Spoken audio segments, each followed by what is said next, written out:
আসসালামু আলাইকুম। আমি ডাক্তার আসাদুজ্জামান রবিন, রাশিয়া থেকে গ্র্যাজুয়েশন কমপ্লিট করেছি এবং রাশিয়ার বেশ কিছু মেডিকেলের সাথে আমি এই স্টুডেন্ট অ্যাডমিশন নিয়ে কাজ করি। তো আমি অ্যাম্বাসির সামনে গিয়েছিলাম বেশ কয়েকদিন, গুলশানে, ঢাকাতে। সেখানে এবং অনলাইনে বিভিন্ন স্টুডেন্টদের কোশ্চেন এবং বিভিন্ন পোস্টে তারা কমেন্টস করে যে ভাইয়া আমাদের ইউনিভার্সিটি, আমাদের যে কন্ট্রাক্টর ছিল সে বললো টিউশন ফি বাড়িয়ে দিছে, এত টাকা বাড়ছে, এত টাকা, কারো 20,000, কারো 30,000, কারো 40,000, এরকম বাড়ছে। দেখেন, রাশিয়ার প্রত্যেকটা ইউনিভার্সিটি এই ইয়ারে হিউজ পরিমাণ টিউশন ফি বাড়াইছে। হিউজ মানে হচ্ছে সেটা 40 থেকে 50, 60, 70 এরকম রুবল আর কি, হাজার রুবল এরকম তারা হচ্ছে টিউশন ফি বাড়াইছে। আপনারা হয়তো বা জানেন বা আপনাদের কন্ট্রাক্টররা বলছে কিনা জানি না যে রাশিয়াতে প্রত্যেক ইয়ারে একটা স্টুডেন্টের টিউশন ফি, মানে প্রত্যেকটা স্টুডেন্টের টিউশন ফি 3 থেকে 5% বৃদ্ধি পায়। যেমন আমি যখন রাশিয়াতে 2019 সালে মেডিকেলে ভর্তি হয়েছিলাম, তখন আমি টিউশন ফি দিছি 2,04,000 রুবেল। আমি লাস্ট টিউশন ফি দিয়ে আসছি হচ্ছে 2,25,000 রুবেল আমার লাস্ট ইয়ারে। তো এই যে প্রত্যেক ইয়ারে আমার এটা ইনক্রিজ হয়েছে। সেমভাবে প্রত্যেক ইয়ারে একটা টিউশন ফি তো ইনক্রিজ হয়। তার পাশাপাশি এবছর অনেক বেশি, মানে যাদের নিউ যারা অ্যাডমিশন নিচ্ছে তাদের ক্ষেত্রে একটা হিউজ পরিমাণ টিউশন ফি তারা বাড়াইছে। যেমন যেখানে 20,000 রুবল বাড়ানোর কথা ছিল সেখানে প্রায় 50-60,000 রুবল বাড়াইছে। যেখানে যে ইউনিভার্সিটিতে 15,000 রুবল বাড়ানোর কথা ছিল সেখানে প্রায় 45-50,000 রুবেল এরকম বাড়িয়ে ফেলছে। এটার রিজনটা হচ্ছে সিন্ডিকেট। আমাদের আসলে বাঙালিদের সিন্ডিকেট করার কিছু নাই, কারণ আমাদের বাংলাদেশ থেকে স্টুডেন্ট সংখ্যা খুব কম রাশিয়াতে পড়াশোনা করতে যায়, কারণ বাংলাদেশটা হচ্ছে অনেক ছোটো কান্ট্রি। তো এই জন্য কিন্তু যারা যারা ইন্ডিয়া থেকে পড়াশোনা করতে আসে, প্রত্যেকটা ইউনিভার্সিটিতে আমি যদি অ্যাভারেজ হিসেব করি তাহলে রাশিয়ার প্রত্যেকটা ইউনিভার্সিটিতে 200 থেকে 300 জন স্টুডেন্ট অ্যাডমিশন নেয় প্রত্যেক বছর। 200, 220, 250, 300 এরকম অ্যাডমিশন নেয়। কোনো কোনো ইউনিভার্সিটিতে 700, 450 স্টুডেন্টও নেয়, যেমন বাক্সির।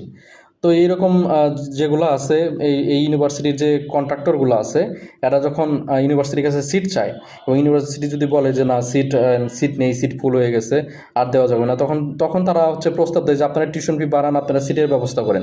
তখন ইউনিভার্সিটিকে যদি কেউ টিউশন ফি বাড়িয়ে দেয়, যে একটা ইউনিভার্সিটি একটা স্টুডেন্ট থেকে 50-60 হাজার রুবল যদি তারা এক্সট্রা নিতে পারে, তাহলে তো সেটা অনেক ইনকাম। তো তখন দেখা যায় যে তারা বলে যে ঠিক আছে, তাহলে 2 লাখ টাকার টিউশন ফি 3 লাখ রুবল করে দিলাম আর কি। 2 লাখ রুবলের টিউশন ফি 3 লাখ হয়ে গেল, 2 লাখ রুবলের টিউশন ফি 2.5 লাখ রুবল হয়ে গেল। তো ইন্ডিয়ানদের তো কোনো সমস্যা নেই, তাদের হিউজ পরিমাণ স্টুডেন্ট যায়। তারা হচ্ছে তাদের আয়নার টু রুবলের খুব বেশি ডিফারেন্স নেই। মাঝে মাঝে দেখা যায় যে এক আয়নার টু 1 রুবল 10 পয়সা হয়ে গেছে, এরকমও হয়ে যায়। এরকম না হলেও দেখা যায় রুবল এবং আয়নারের যে মান সেটা সমান সমান থাকে, কিন্তু আমাদের ক্ষেত্রে কিন্তু সেটা থাকে না। তো এই ইন্ডিয়ান কন্ট্রাক্টরগুলোর জন্য বিভিন্ন ইউনিভার্সিটিতে টিউশন ফি বেড়ে গেছে। এখানে আসলে আমরা যারা বাংলাদেশি রিপ্রেজেন্টেটিভ আছি, আমাদের আসলে কিছুই করার নেই। কেন করার নেই? কারণ আমাদের কয়টা স্টুডেন্ট যায় পার ইয়ার একটা ইউনিভার্সিটিতে? 3 জন, 2 জন, 5 জন এরকম দেখা যায় যে যায়। তাও সব ওরা তো, আমি তো বললাম যে রাশিয়ার ম্যাক্সিমাম মেডিকেল ইউনিভার্সিটিতে প্রত্যেকটাতেই ইন্ডিয়ান আছে, কিন্তু প্রত্যেকটাতে কিন্তু বাংলাদেশি নেই। বাংলাদেশি হাতে গোনা কয়েকটা ইউনিভার্সিটিতে যায় যেগুলো মোটামুটি ভালো, যেমন আমাদের Crimea state medical university, one of the best. তারপর আপনার Ryzen, one of the best. তারপর হচ্ছে কাজান যদিও এবছর নিচ্ছে না, তারপরেও এরা তো নিবে ইনশাল্লাহ, আশা করি নেক্সট ইয়ার থেকে। কিরব, তারপর হচ্ছে আমাদের চুবাস আছে, আস্ত্রাখান আছে। তো এই যে কিছু কিছু ইউনিভার্সিটি আছে নিচ্ছে, বাট এগুলো তো হিউজ পরিমাণ ইন্ডিয়ানও আছে। আবার দেখা যায় যে অন্যান্য ইউনিভার্সিটিগুলোতেও ইন্ডিয়ান আছে, যেখানে বাঙালি না পড়ে সেখানেও ইন্ডিয়ান আছে। তো এই হচ্ছে কথা, ইন্ডিয়ান মানে রাশিয়ার প্রত্যেকটা ইউনিভার্সিটিতে আছে। তো যার কারণে দেখা যায় যে এই ইন্ডিয়ান যারা কনসালটেন্সি যারা চালায়, যারা ইন্ডিয়ান কন্ট্রাক্টর, এরা হচ্ছে যে ইউনিভার্সিটির সাথে কোলাবোরেশনে যেয়ে তারা হচ্ছে এই টিউশন বইগুলো হচ্ছে বাড়িয়ে দেয়। কারণ তাদের ক্ষেত্রে 2 লাখ মানে হচ্ছে 2 লাখ রুবেল, আমাদের কাছে 2 লাখ টাকা মানে হচ্ছে 1,20,000 রুবেল। তো এটা আসলে আমাদের জন্য একটু সমস্যা। তো যাই হোক, আপনারা যারা রাশিয়াতে পড়াশোনা করতে যাচ্ছেন, তারা দেখবেন আপনাদের সাধ্যের মধ্যে যে ইউনিভার্সিটিটা আছে, যদিও রাশিয়ার এখন মানে ওই রকম ইউনিভার্সিটি নাই যেখানে আপনি 20 লাখ টাকায় বা 25 লাখ টাকায় কমপ্লিট করতে পারবেন।